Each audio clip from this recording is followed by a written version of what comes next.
Welcome, Scorpio, your in-depth monthly astrology overview and zodiac forecast for July 2026 for the Ascendant, the Sun, or the Moon. Going to share the big themes of the month ahead, first of all, Scorpio. On screen is your event chart as we go into the month. I'm going to unpack that for you. Always provides an important backdrop. I'll then go through each of the influences in detail.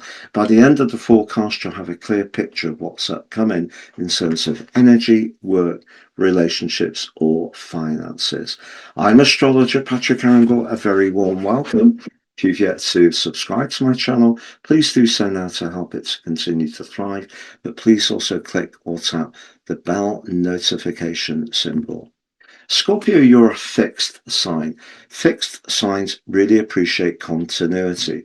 But every now and again, a planetary scenario shapes up, which perhaps tempts you to think about doing things in a different and fresh way. And that's what shows up at the start of this month. It can create a lot of excitement. It may also create a degree of tension because maybe making some changes isn't necessarily as easy as we might think. And also, there's some obligations and responsibilities that may call out to you and could resist some of the more independent and freedom loving things you'd like to do. But as the month goes on, we are going to see a lot of energy showing up through the last 10 days in the part of your chart to do with your connections to the world. It may be that the changes will call out to you there, whether it's through your goals and ambitions or to do with your work. But the South Node arrives in Leo on the 27th, and that really could ask you this big question. Are you going to stick with something because actually you feel safe, or are you going to embrace the opportunity that the Sun's linked to Jupiter, the Jupiter Cazimi, as the month comes to a close, the first since 2015, really are pushing you into the limelight.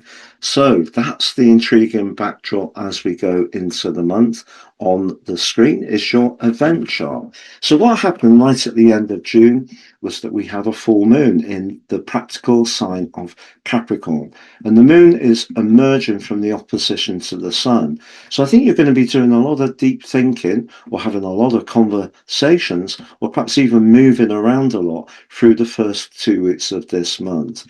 But Mercury, the planet which influences technology, ticketing, arrangements, and travel, is in a retrograde. So right through to the 23rd. So if you are wanting to move somewhere or to plan your escape, you really need to get all the precision absolutely spot on. But through the first 10 days, your traditional ruler Mars is in a really important conjunction with Uranus. And that eighth house energy can be where we're deeply attracted to someone, perhaps in a very impulsive way, but equally it could be where we want to break away from something we're no longer enjoying. So this ninth house energy, which is very much about freedom, is intriguing linking to these guys. But what we also have is the sun, however much it has got a desire for travel, independence, higher education, buying or selling, particularly overseas, it is constrained by Neptune to begin with, and then at the end of the first week by Saturn. So you may find yourself a bit conflicted.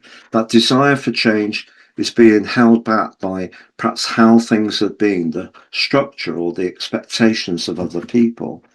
But what you do have on the 9th is that Venus, the planet of relating, which is in a brilliant part of your chart to start this month, suggesting diplomacy can really be important, is going to move into the very friendly 11th house.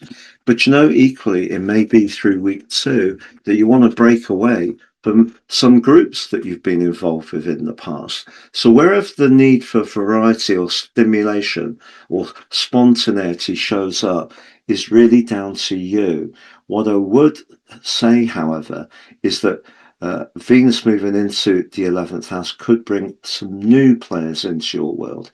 And perhaps one of the people you meet socially or in a group dynamic could be someone you're really attracted to as well. Right at the heart of the month, we have a Mercury Cazimi on the 13th. And if you have been trying to think through what your absolute pathway forwards will be because of Mercury's retrograde, you can help to crystallize it, even though it is still ongoing. And that's going to be enhanced by the new moon in Cancer on the 14th. So set your intentions. If there have been some snags, you're not quite sure, someone's in some ways putting something on you that's stopping you being that freer spirit, you can get greater clarity from that new moon. But that brings us through to the 22nd. The sun climbs right to the top of your chart. Now, the sun rules the sign of Leo, so it's at home. So it's its strongest place in its cycle. But for the first time since 2015, Jupiter lies in wait. And they come into an exact conjunction on the 29th. But what we also have before then is Mercury going direct on the 23rd, and then Saturn joining Neptune, which went retrograde on the 7th, in a retrograde of 5 months on the 26th. So your physical energy may be a little bit challenged by both of those going retrograde, particularly when you're wanting to do something a little bit more off the cuff. And maybe it is because people are reminding you of the obligations you've got, which could really see your vibe drop a little bit if it feels oppressive. But the other thing that happens towards the end of this month is the true north node moves into Aquarius and the south node into Leo. If you're a person, and many Scorpios do like a degree of knowing what you're dealing with, that doesn't easily change, you may feel confronted towards the end of this month by two very different energies.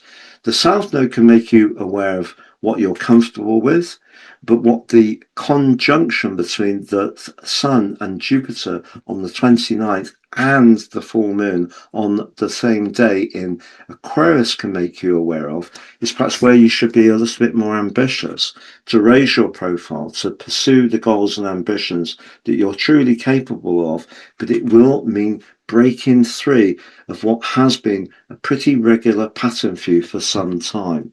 So that's really the overall strands of this month, Scorpio. I'm going to summarize those four areas of vitality, work, relationships and finances next. But just before I do, I've reduced the price of my personal horoscope reports. For many years, it's been buy two, get 30% off. Because of the cost of living increases, I want to make them as accessible as possible. So now it's buy one, get three for the price of one. The one you pay for is your life roadmap report, which helps us to understand the patterns that play out in our lives and really understand how those patterns have had an impact on our experiences, but getting to know them better can see us make better decisions future forwards.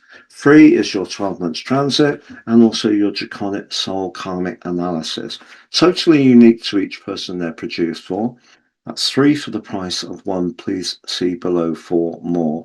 If you've yet to watch your Jupiter into Leo deep dive 13-month forecast video, please see that on the screen with the eye, the information eye. You can also check out your solstice 3-month special where I explain all about the cardinal quadrants, which is what Western tropical astrology is predicated on. If you'd like to work with me one-to-one, it would be an absolute pleasure. Please see my testimonials below. And if you've yet to sign up for your free daily written horoscope fired to your device each morning, you can do so by clicking on the link beneath this video. So to summarize, energy. I think energy requires some care this month because part of you is really going to want to take off take off what's ever holding you back, free yourself up and do things that actually give you a sense of feeling alive and excited. And if you are really prevented from doing that because of obligations, that could really affect your physical vitality. So one of the things I would say also is to pace yourself. Now, in terms of finances, Venus, the planet of money, is in a great location at the start of this month.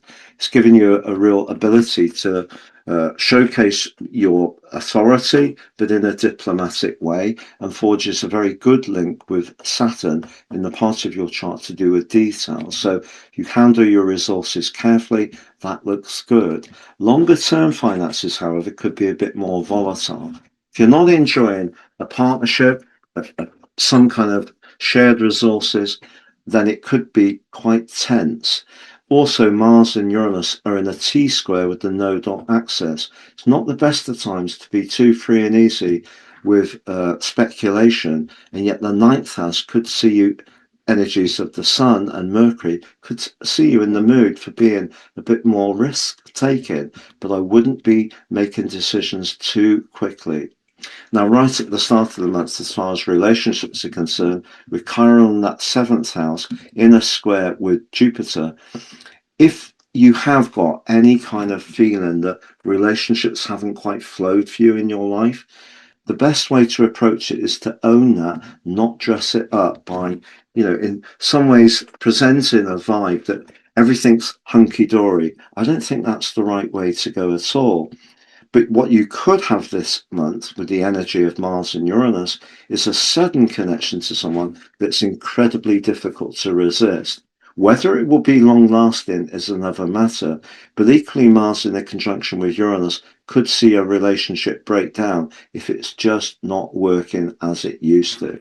Now, professionally, there is no doubt about it. The Sun moving into Leo, joining up with Jupiter at the end of this month, gives you a fabulous opportunity in that Kazemi on the 29th to really aim high and have the confidence to show people just how fantastic your ideas and your capabilities are.